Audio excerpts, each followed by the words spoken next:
So, Kai Hansen, how's it going with you?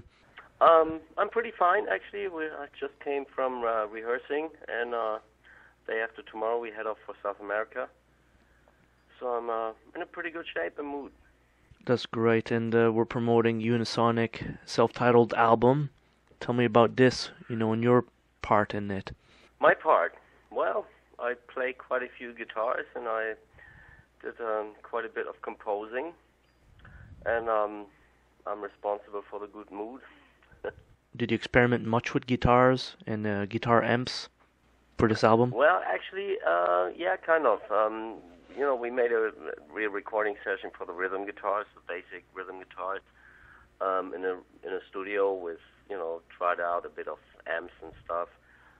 In the end, I ended up, which I already tried at home and had a good setup with my good old 50-watt Marshall back from the 80s.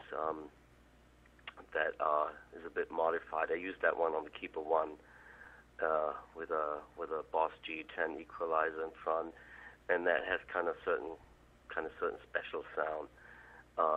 We experimented quite a bit with microphones and ended up with a microphone set up with 4 different ones, and took it from there. And then song by song we went through and made just minor modifications on the sound.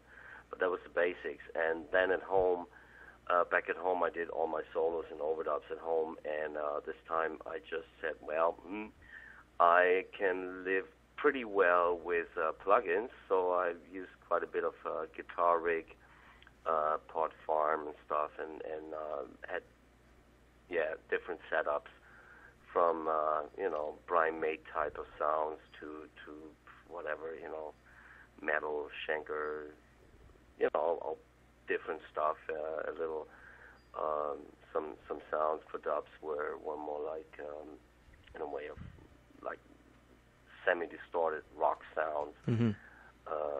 And so it was quite fun to experiment a bit and get away from a usual routine to play everything with the same sound. Recording with old Marshalls from the 1980s, they're starting to get rare. Do you think that in the future they're going to be doing simulations that will match that tone in a sense? Well, pretty close actually. It's getting already pretty close, I would say. Sometimes it really depends on what you want to hear. It depends on in the end the sound comes out of the fingers. So I think a good guitar player can as well deliver something cool with a simulation. But in the end, still, there's some kind of liveliness in those old valves that still cannot really be replaced. So given that, I think there will always be people that rely on real Marshalls or, amps and cabinets and stuff, microphones. Maybe it gives you a more individual sound. But, in the end, how I just said, the sound comes out of the fingers. So right. If sometimes I felt like my guitar roadie once said to me, whenever I came up with a new amp, said, well, whatever you play, your sound is your sound. It's not changing too much in the end. So kind of, he's right on that. It's all in the fingers, basically. Yeah. At the end of the day. And the way you treat the guitar, or have your style. And Kai, how's your guitar collection doing these days? How big is it? Oof, it's growing and growing. I can't stop buying guitars. I just bought I just bought a very nice white Gibson Flying V custom shop. The one with the Les Paul features, with bindings and the square inlays on the neck and stuff. It's shaping wise, it's more like the Corina V with a extreme cutouts on the neck. Very nice guitar, and so whenever I see something, I cannot hold back.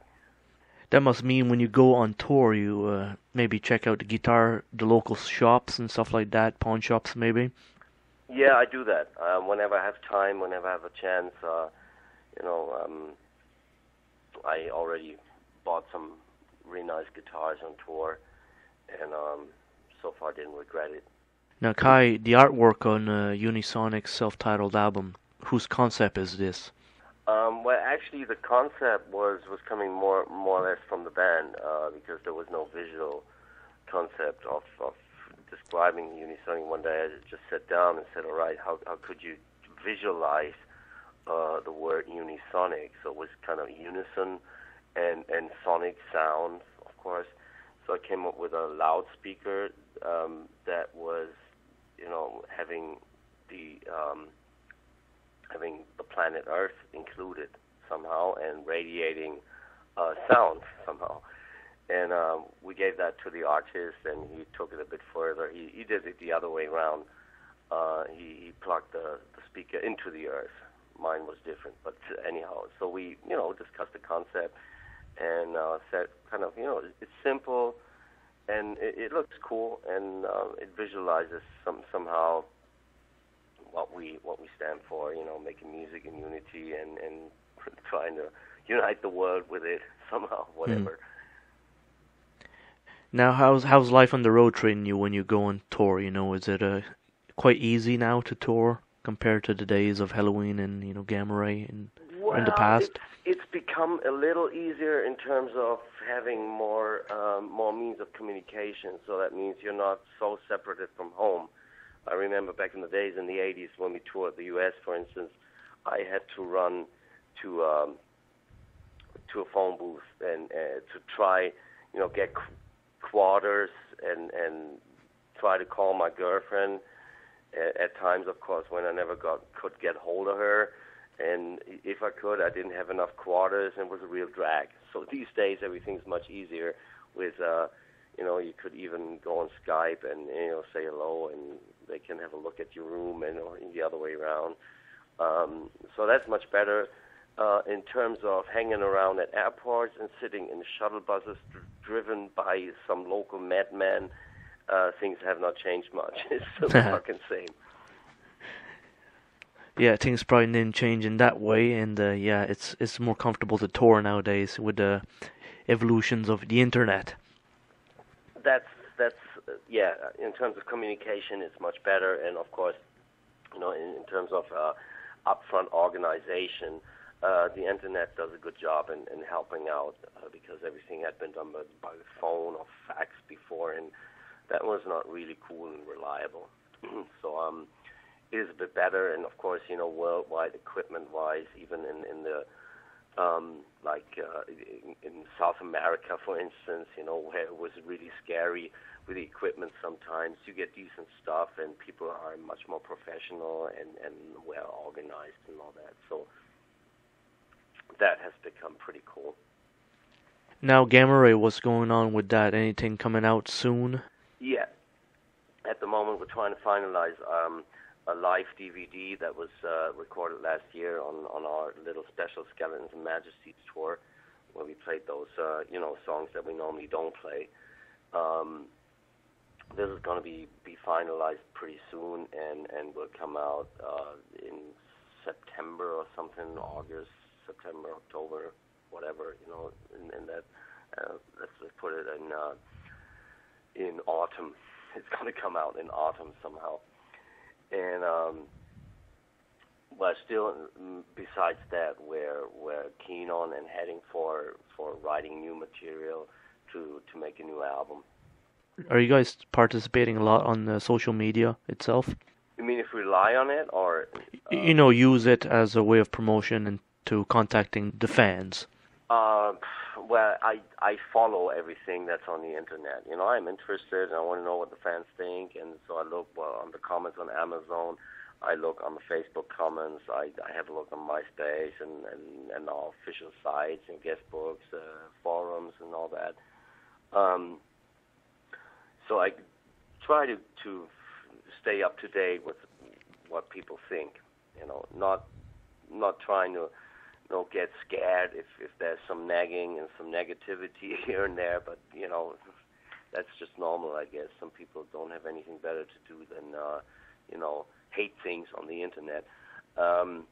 But we get a lot of good, and that of course makes you feel good and makes you carry on, and maybe sometimes think about things that somebody says. So we follow. I myself don't use it that much for personal. I don't have a Facebook account because I think I don't want to get official on that, and because it puts that's one thing about the internet and all these means of communication that puts you in a situation where you spend maybe too much time in answering and debating and talking bullshit with people. At times you could use much better by writing a song, for instance. Right. So I stay away from that. And that makes perfect sense. It does, believe me. All right, Kai, you have an excellent evening. Thank you. You too. Okay. And enjoy. Hope to see you in the U.S. Excellent stuff. You have a good one. Yeah, thank you. Bye-bye.